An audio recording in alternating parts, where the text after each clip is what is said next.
Obama. He's not what you think. They're trying to make him look like a Muslim. In the U.S., he may have been a Muslim at one point, but they want to hide in the U.S. But in the world, they want to say, oh, he's a Muslim. You should like him. I'm basically a writer. I'm a historian. I've written about terrorism in Central Europe.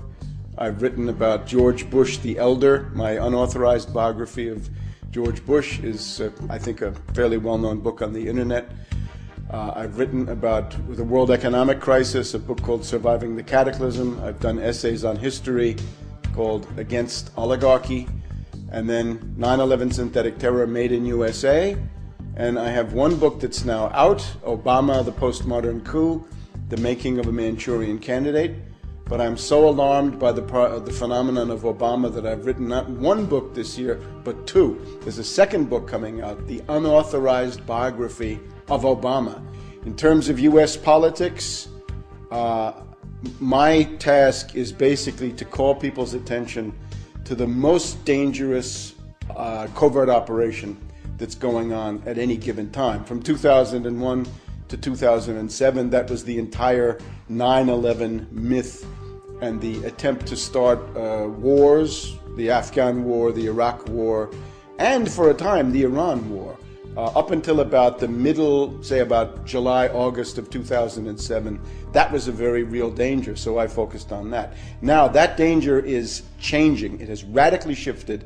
The greatest danger is now a covert operation around the candidacy of Obama. It's a kind of political coup d'etat going on in the United States with great danger for the world, because the policy represented by Obama is more aggressive, more militaristic, and generally speaking, more catastrophic than anything the neocons had. There's nothing good to say about McCain, just much worse things to say about Obama.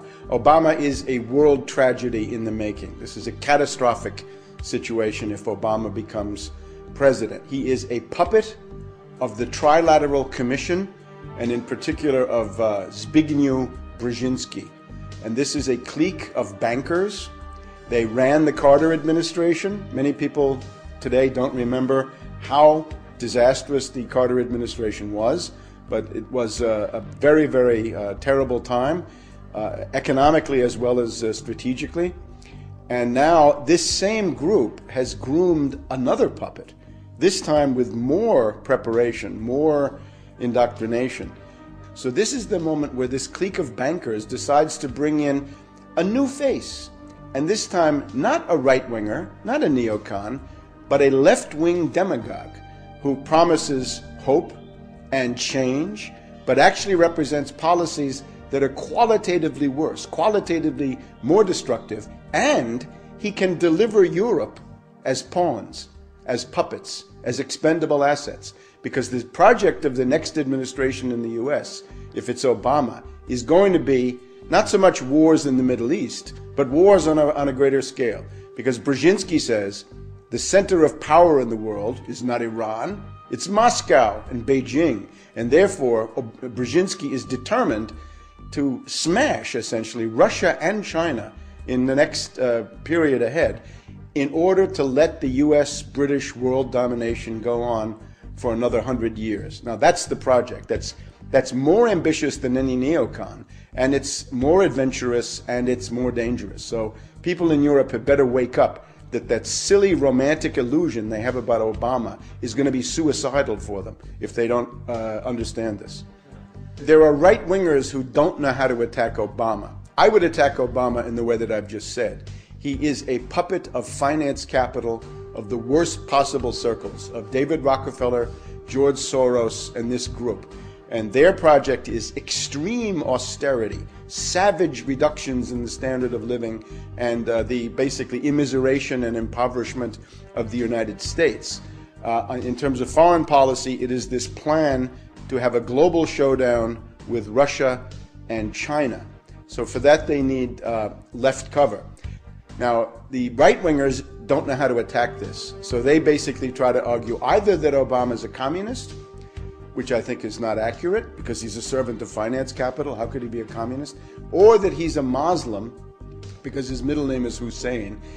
he lived in Indonesia for a while, and he may indeed have considered himself a Muslim at some point in his life. I would, however, notice the two fathers that he had. He had a father, first of all, from Kenya, his biological father, who abandoned him, a guy called Barack Hussein Obama Sr., and then an Indonesian, a guy called Lolo Sotero. Both of them, it seems to me, were more devoted to Johnny Walker Black Label Scotch whiskey than they ever were to Islam. So I don't think the Muslim connection really makes any sense. But I would add one thing. If you want to become president of the United States, you're asking to get your finger on the thermonuclear button. There's a button that launches intercontinental ballistic missiles with H-bombs on them. From that point on, we, the public, want to know everything about Obama. Everything. If he was a Muslim at some point, great, let's find out. And everybody knows it. I think that's fine, but other people may not agree. The main thing, though, is that we've got to know everything about him.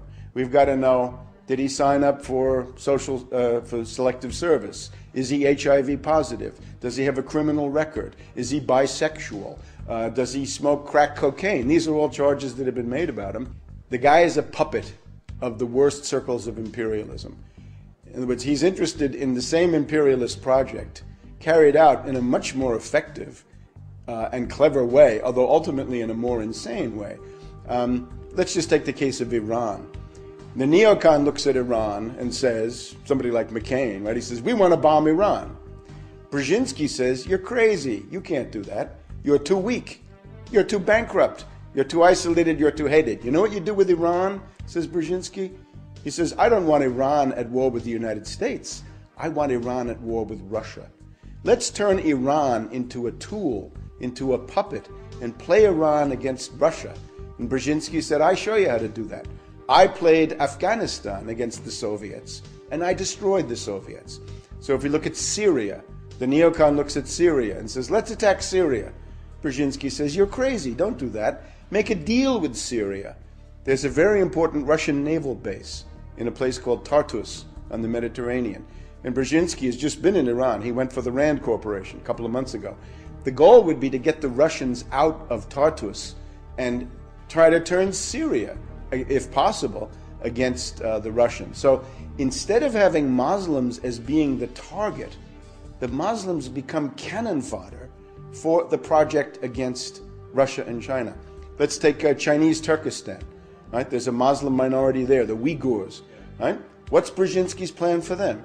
It's to have them fight and die in some kind of an insurrection. He's got an insurrection going in Tibet. The idea right now is forget about the target list that you've known. The target list is getting bigger. Let me add a couple of others to the target list. Let's take Sudan, Arab country, Arab League. Why is Sudan being targeted? What's the story with Darfur? Why are they doing that? Are they really concerned about a humanitarian emergency? No. They're concerned because 7% of the oil for China comes from Sudan. They're looking desperately for a pretext to go into Sudan, overthrow General Bashir, and cut off that oil going to Sudan. Now let's take the really big one. Up until now, everybody's been focused on Iran. And will the U.S. attack Iran? Will the Israelis attack Iran? I say no, they won't. The U.S. and the British will not. I can't exclude some Israeli crazy. That's possible. But I don't even believe in